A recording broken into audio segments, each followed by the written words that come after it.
Uh, terima kasih Cheryl. Okey, so mungkin sebelum kita teruskan, mungkin ada soalan ataupun improvement, walaupun kita dah baca dan sebagainya, kadang-kadang ada lagi isu-isu yang mungkin kita boleh tambah baik.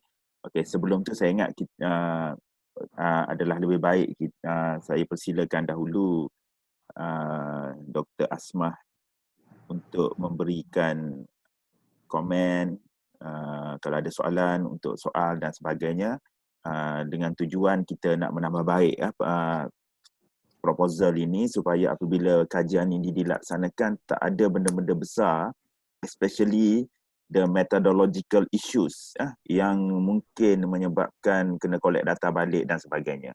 So itu ada perkara yang sangat penting lah. Silakan Dr. Asmah. Okay, terima kasih Dr. Wan. Tanya Sherin. Saya rasa pembentangan tadi jelaslah berbanding dengan proposal yang saya baca. Okay, saya dari segi katakan objektif, dari segi hipotesis, persoalan kajian, penulisan tu jelaslah. Tak ada nampak kata masalah yang besar ke, cuma mungkin dari segi typo je lah. Yang saya kurang jelas ialah keperluan menjalankan kajian ni lah berdasarkan kepada apa yang Sherry bentangkan tadi, ialah ketiadaan model yang sesuai untuk TVET. Okay. Itu alasan dia lah, dan penggunaan teori-teori yang mungkin terhad berbanding dengan apa yang Sherry cuba buat sekarang ni. Okay. Lepas tu bila merujuk kepada kajian lepas, banyaknya apa yang Sheryl kongsikan adalah dapatan secara umum. Okay, maksudnya yang merujuk kepada IPTA, kepada graduan. Saya tak nampak yang khusus kepada graduan TVET. Jadi apa isunya dengan graduan TVET ni? Macam saya tulis dekat dalam apa tu, kertas yang saya hantar kepada wadah. Saya kata kalau pelajar TVET ni, graduan TVET ni, insya-Allah rasanya tak ada masalah dari segi nak bekerja, sebab mereka berkemahiran, ada pengetahuan, and then memang kalau industri memang nak mereka ni berbanding dengan pelajar yang keluar daripada IPTA yang biasa ni. Okay. Jadi isunya dekat mana tu dengan okay, and then keperluan tu Sherry boleh justify lah. Jadi dari segi literature review tu, and then dari segi data-data tu macam tak justify kenapa pergi kepada TVET ini, apa keperluannya, apa masalahnya yang khusus. And then okay, dari segi katakan model teori kan, Sherry bagi 5 teori. Betul kan? Ada yang Holland, lepas tu ada Super, ada Savickas, Bandura dan sebagainya kan. Model yang Sherry nak cuba kembangkan ataupun nak cuba introduce adalah model perkembangan kejayaan TVET.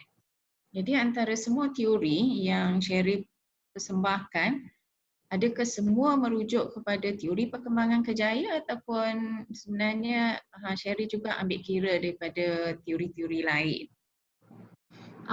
Saya melihat kepada teori-teori yang lain juga untuk pembinaan model ni, saya melihat ke kelima-lima teori tersebut. Dengar? Okay. Dengar macam tu lah. Okay, boleh lah. Okay.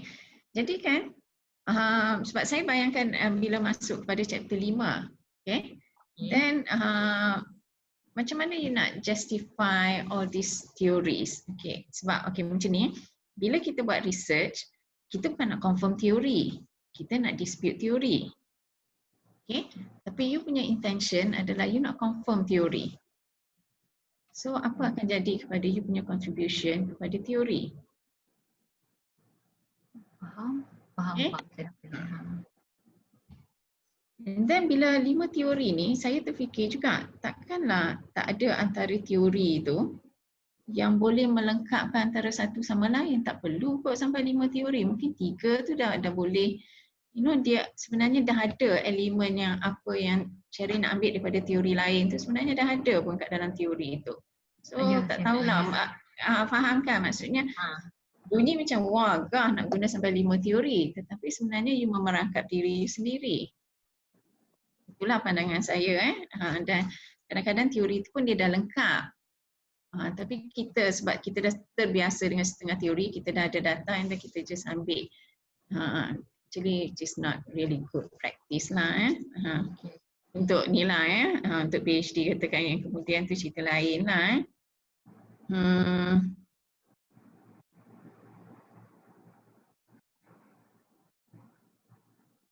Okay, ada satu yang instrumen kan yang career development tu yang Sherry tulis jawapan objektif. Apa maksud jawapan objektif Dia jawapan dia contohnya dia bukan ada skala, dia just ada 4 jawapan, ABC, ABCD. So setiap soalan dia jawapan yang berlainan. So, maksudnya soalan yang kita boleh pilih ABC, ABCD. Tak ada isu nanti bila nak run AMOS ke apa-apa tak ada isu Saya dah cuba selidik setakat ni tidak menjadi isu lah kepada SAM tu. Okay. Sebab bila ending dia, CDI tu nanti ending dia akan bagi setiap pecahan-pecahan kepada contohnya apa dia concern, apa dia world of work, dia ada pecahan-pecahan tertentu bila kita jawab soalan tersebut. Okay. Okay, satu soalan yang saya rasa macam besarlah juga bagi saya. Cheryl ada beberapa kali lah sebut tentang SCAN, SCAN Employability Skill Model yang Cheryl nak gunakan. Okay, jadi persoalan dari saya ialah sama ada model tersebut dan skill yang dia identify, okay, masih relevan ke kepada 21st century graduate and the job scope yang ada sekarang. Dan melalui pembacaan saya sebab SCAN tu dibuat dalam tahun 90-an kan. Sekarang kita dah banyak tahun dah ni, dah lebih 30 tahun daripada dapatan kajian tersebut. Sebab sebelum ni saya cuba actually SCAN ni memang ada, selepas SCAN ni memang ada keluar lagi model-model, tapi kebanyakannya model ataupun dia punya model-model yang lain selepas SCAN tu dia cuma upgrade daripada SCAN. Maksudnya mungkin jadi 7 kemahiran, mungkin jadi 5 kemahiran, itu saja. Sebab tu saya berminat kepada model SCAN tu lagi lah berbanding model-model yang lain. Dan juga secara tak langsung saya jumpa pula soal selidik yang bersesuaian dengan model tersebut. Maka saya gunakan model tu lah untuk jadi Syarif beritahu kata ada maklumat yang terkini daripada soal selidik SCAN. Jadi sepatutnya Syarif merujuk kepada yang terkini lah, bukan ambil yang lama. Kan itu yang menunjukkan kata kita nak bergerak ke depan tapi guna yang lama, macam mana kan? Kena ambil yang terkini lah untuk support your study. Okay, sekejap tengok ada apa-apa tertinggal lagi tak.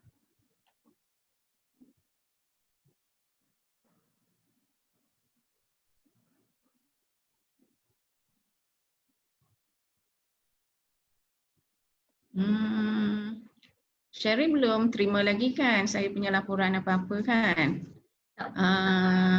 Okay, jadi dekat sini saya harap suggestion daripada saya lah minta Sherry boleh tambahkan kajian-kajian lepas tambah pembacaan Sherry. And then saya juga dapati gaya penulisan lah macam tak ada banyak sangat word choice lah And then kalau ada mungkin dengan pertambahan pembacaan nanti punya pemilihan penggunaan perkataan pun akan jadi lebih banyak dan lebih sesuai dengan ayat yang ditulis lah. And then you need to be a little bit critical with your reading lah and then try to relate findings dengan past study and then dengan apa yang you plan to do and to the future of your subject lah. Sebab saya tak berapa macam convinced lah tentang tujuan kajian ini.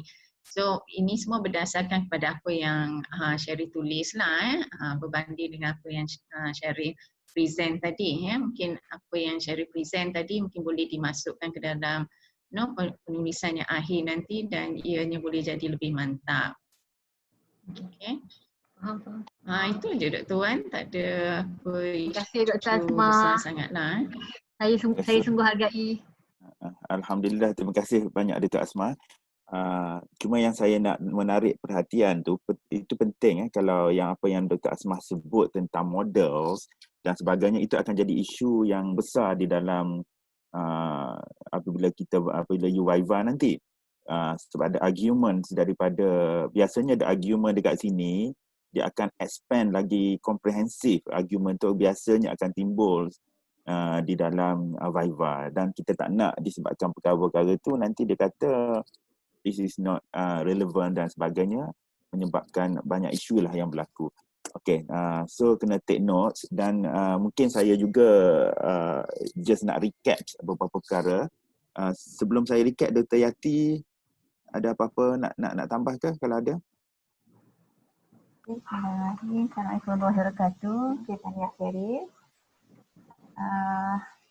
Cuma mungkin Sherry boleh tengok sikit lah dari segi sampel tu. Sampel tu tengok balik. Kemudian dari kajian, dari segi gap kajian ni. Maknanya apakah gap kajian teori dengan kajian yang lain tu.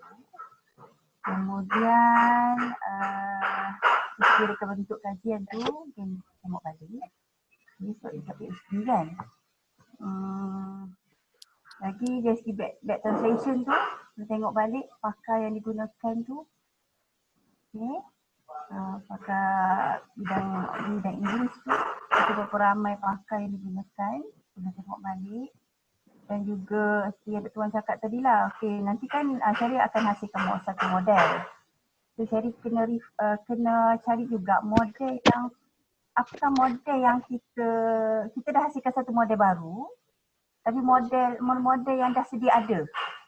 Dan kita nanti bila dekat akhir, dekat bab 5 nanti kita nak ulaskan perbandingan model kita dengan model yang dah sedia ada. Model baru kita hasilkan tu. Itu antara sumbangan kajian PhD lah. Kita nak lihat. Baik. Saya faham. Okey, terima kasih Dr. Yati. Masa lah. Okey, insyaAllah. Dr. Yusni ada apa-apa nak tambah sebelum kita recap? Apa yang rasanya apa yang nak sebut tadi